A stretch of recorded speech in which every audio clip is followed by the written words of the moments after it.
All right, so like I said, you had to do x minus 2 times x minus 2, right? Plus 4 is equal to negative 45. Now, if you do all this, you get x squared. I'm going to just go down to minus 4x plus 4 is equal to negative 45. You get x squared minus 4x plus 8 is equal to negative 45. And you got to add 45 to both sides. And you get x squared minus 4x. Add 45 to both sides, plus 53. And then we went through the steps. Then you could plug this into the quadratic formula. Some other people did it this way, minus 4 and minus 4. And you get x minus 2 squared is equal to negative 49. Okay, and then you take the square root of both sides. So you get x minus 2 is equal to plus or minus the square root of negative 49. Okay, so this becomes x minus 2 is equal to plus or minus 7i.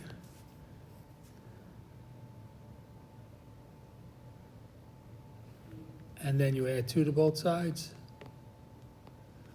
And you get x is equal to 2 plus or minus 7i, which was 1. All right, this one, like I said, you just try all of these in here. You get I to the 3 times 1 plus 1. That's 3i to the 4th, which is equal to 1. You know, when you get down to these, you can just plug them in your calculator. The one that works is this one. You have I to the 3 times 3 plus 1, which is equal to I to the 10th. So if you take your calculator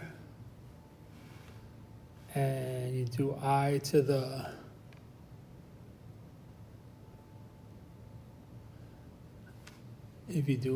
second I raised to the 10th power, you get negative 1. So this one makes it negative 1.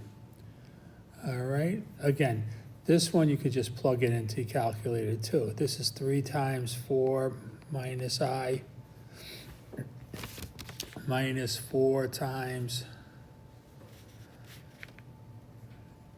10 plus 3i. You do the distributive property, you get 12 minus 3i minus 40 minus 12i. And then you combine the like terms. You get negative 28 minus 15i. Okay, so that's choice 2. Like I said, on your calculator, you can just put them in 3, 4 minus I,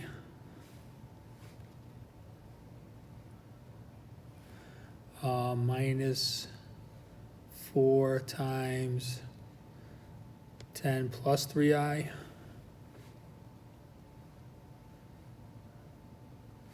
Hit enter, and you get the same thing, negative 28 minus 15i. All right, the solution for this one is you have to use the quadratic formula. So x is equal to negative b, which is 4, plus or minus the square root of b squared is 4 squared minus 4 times 1 times 8, all over 2 times 1. All right, this becomes 16 minus 32. So you have x is equal to negative 4 plus or minus the square root of negative 16 over 2. Negative 16, that's a perfect square, so you do negative 4 plus or minus 4i. Square root of 16 is 4, and the square root of negative 1 is I over 2. And then you can divide all of these by 2, and you get negative 2 plus or minus 2I, which is number 3. Which of the following value of C will have no real solution? So for that to be no real solution, the discriminant, which is b squared minus 4ac, would have to be less than 0. So if we plug in a, b, and c, this is a, this is b, and this is c, we get 3 squared minus 4 times 2 times c. That has to be less than 0. So 9 minus 4,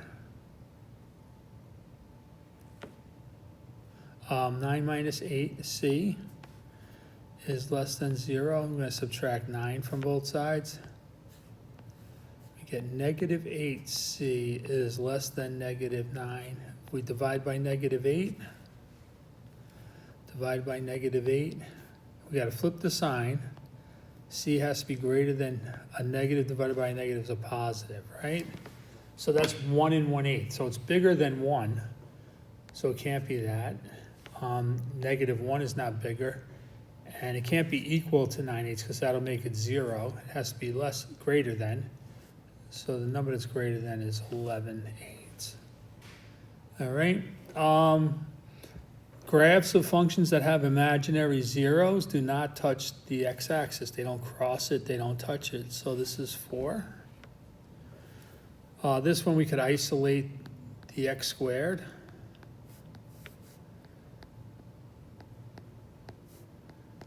So we add 4 to both sides and we get negative 15. And then we're going to multiply both sides by 5. X squared is equal to negative 75. And then we could take the square root of both sides. So x is equal to plus or minus the square root of 75. Okay? Negative 75. So those factors you need are the square root of 25 is a perfect square times 3. That gives you the 75 times negative 1. All right, and it's plus or minus. So x is equal to the square root of 25 is 5. The square root of negative 1 is I. Square root of 3. Okay, and finally we got 2 more. So this is we got to solve the quadratic. We have to get it to equal to 0, right? Because then we could look for the roots. So we subtract 4i from both sides. Subtract 11 from both sides, and we get x squared minus 6x plus 15 is equal to 0. And then we could plug into the quadratic formula, right? So x is equal to negative 6 plus or minus the square root of negative 6 squared minus 4 times 1. And c is 15. Big numbers here. All right, so this is 30, all over 2 times a, which is 1. 2a is 1. So this is 36 minus 60. So let's clean it up a little bit. 6 plus or minus the square root of 36 minus 60 is negative 24 over 2, right? We could break this down to 6 plus or minus 4 is a perfect square times 6, right? So those are the factors of 24. And we also have to make it negative 1 all over 2. So this becomes 6 plus or minus, the square root of 4 comes outside is 2.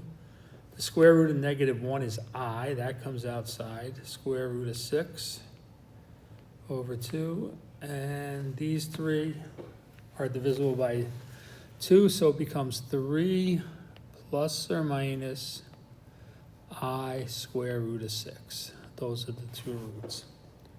All right, and the last question has to do with the discriminant, right?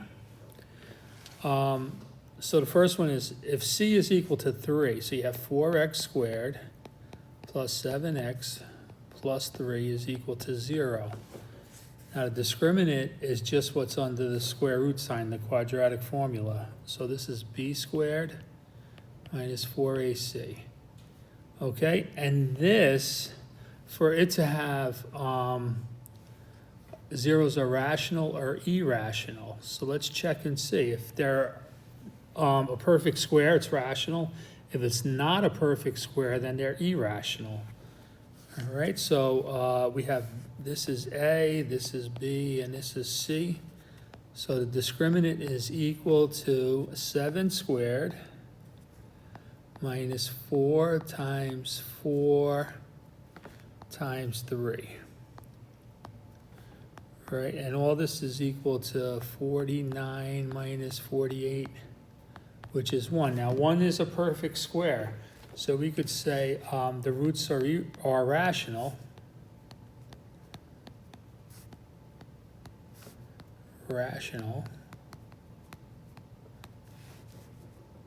Because 1 is a perfect square.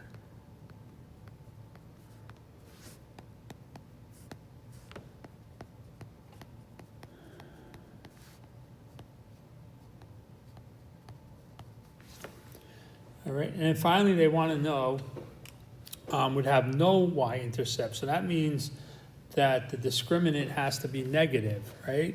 So b squared minus 4ac would have to be less than 0. Can't be equal to 0, then you have double roots. Can't be greater than 0, then you'll have rational or irrational roots. It has to be less than 0. So let's take from up here, right? From 4x squared plus 7x plus c, a is equal to 4, b is equal to 7, and c is equal to, well, c. All right, so we have 7 squared minus 4 times c. Has to be less than 0. 49 minus 16c has to be less than 0. I'm going to subtract 49 from both sides. Negative 16c has to be less than negative 49. I'm going to divide by negative 16. I'll flip the sign around, so we get c has to be greater than 49 over 16. Okay, good luck tomorrow.